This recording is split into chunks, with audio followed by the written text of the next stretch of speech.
back to the Raptor tour. You've been touring Australia. Yeah. What's it like for you guys? You're both young. You got Eminem, who's been in the game for so long.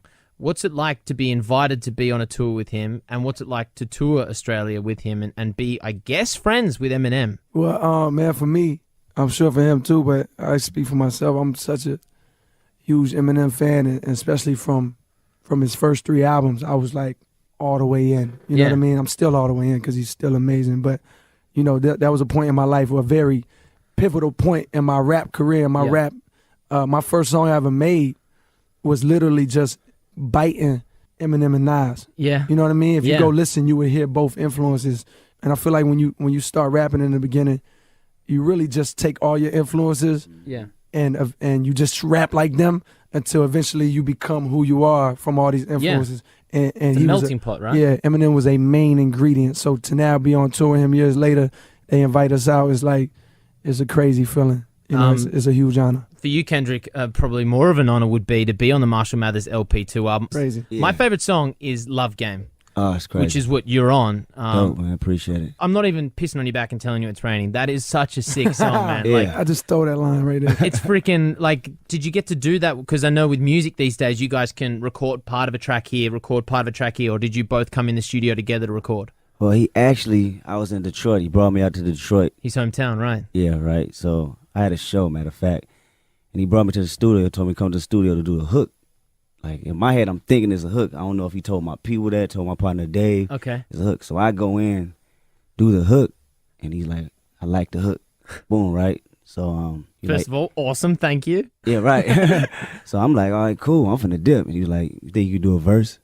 I was like, hell yeah, I could do a verse. what you talking about? Can I do a verse? The thing with M was crazy to me. He kicks everybody out the studio.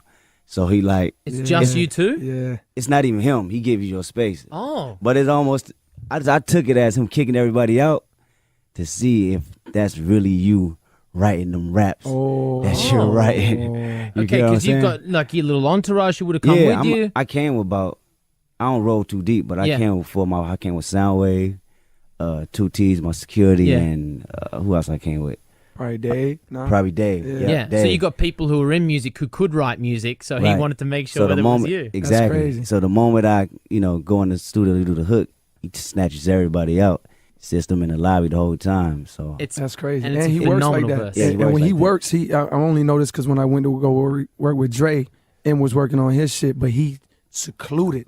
Like nobody's around. He's in the back, he got a room to himself. It ain't no bouncing ideas. It ain't real no talk. It ain't none of that. It's straight, it's like none of that. in a dungeon. Straight riding. Even when I said I'm done, I was like, somebody get in, I'm done writing the verse. How long did that take you? It didn't take too long, probably about 45. Really? I was on a schedule though. Yeah. Like, I was had to move, like everything was pinpoint, gotcha. But I'm in the booth and he was walking in and didn't know I was done with the verse. I mean, actually rapping it. Yeah. He runs out like, oh, right. Like he don't want to hear it. Yo, he's a purist, dog. Yeah. He's like a real rap purist. Yeah, that's old school kind of. Yeah, it's like a respect. Like, you don't look in nobody's notebook. Yeah. When we was young, it's like, if you got a rap notebook, exactly. don't let a nigga look inside of your notebook. It's like certain rules that people really don't follow no more. Professionalism as well. He got it. That whole thing felt like a test.